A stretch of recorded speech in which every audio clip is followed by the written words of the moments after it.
Paano nga ba ginagamit ang verbs na bring and take? Yan ang ituturo ko sa inyo sa video na ito.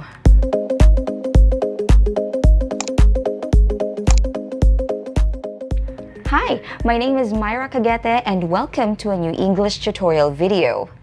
The verbs bring and take can be confusing for a lot of us because when you bring or take something, that involves carrying or moving something from one place to another place.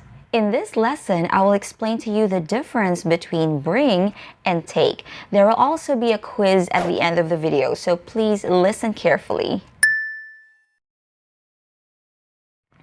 Bring is a verb that means to carry something toward the speaker. So, dalhin ang isang bagay patungo sa speaker or kung nasaan ang speaker. Anong speaker sa isang conversation? Halimbawa, tayong dalawa yung nag-uusap. Pagkatapos, ikaw yung nagsasalita, ikaw yung nagbibigay ng mensahe or nagpapahayag ng mensahe o kaya naman ikaw yung nag-uutos. Ibig sabihin, ikaw yung speaker at ako naman yung listener because of course, ako yung nakikinig sa'yo or ako yung tumatanggap ng mensahe galing sa'yo. Now, let's use the verb bring in a sentence. Halimbawa, nag-uusap tayong dalawa. Pagkatapos, sinabi mo sa akin na, let's have a party at my place. Bring some food. Okay, remember sa conversation natin, ikaw yung nagsabi ng statement na yan.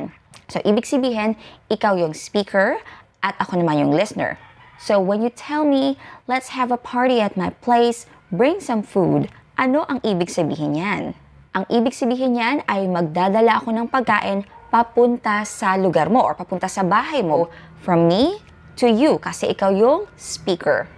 Again, bring means to carry something toward the speaker or toward the location of the speaker.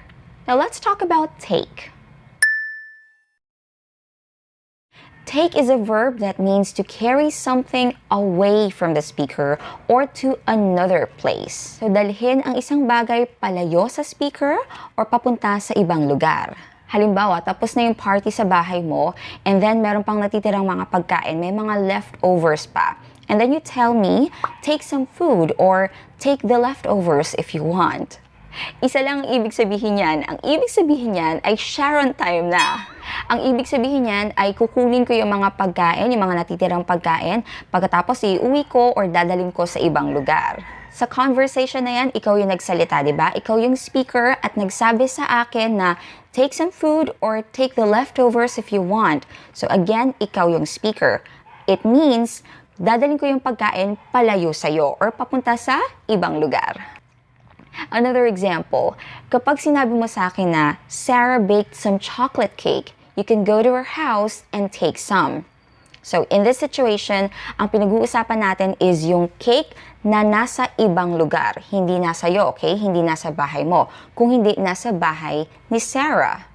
Ang ibig sabihin niyan is, pupunta ako sa bahay ni Sarah, kukuha ko ng cake, pagkatapos, pwedeng uwi ko sa bahay namin o kaya dadalhin ko sa ibang lugar. Hindi patungo sa'yo. Again, take means to carry something away from the speaker or to carry something from one place to another place. Hindi papunta sa speaker. Let's take a look at this. As you can see, kapag yung verb na bring ang ginamit ng speaker sa sentence niya, halimbawa, bring some water. Ang ibig niyang sabihin is kumuha ka ng tubig at dalhin mo papunta sa kanya. Kapag ginamit naman niya yung verb na take, for example, take some water, ang ibig niyang sabihin is pinapakuha ka niya ng tubig para dalhin mo palayo, pwedeng inaalok ka niya ng tubig para inumin mo o kaya para dalhin mo kung saan ka man pupunta. Pwede rin gamitin ng take if, for example, galing sa ibang lugar yung bagay tapos dadalhin mo sa ibang lugar, hindi patungo sa speaker. For example, if the speaker says to you, take that glass of water on the table. Ibig sabihin, pinapakuha niya sa'yo yung baso ng tubig na nakalagay doon sa mesa, hindi para dalhin mo sa kanya kung hindi para inumin mo o para dalhin mo sa ibang lugar.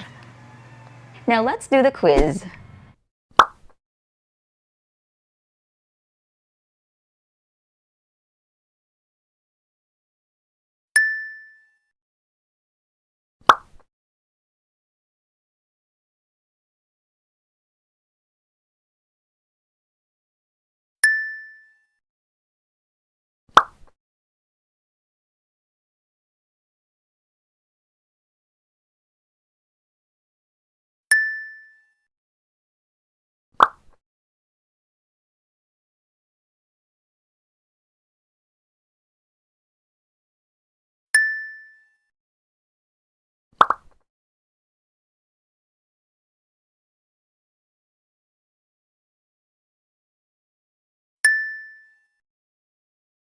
Sana ay may natutunan kang bago sa video na ito. If you did, please don't forget to click the like button. You can also share this video with your friends and subscribe to my channel if you haven't subscribed yet.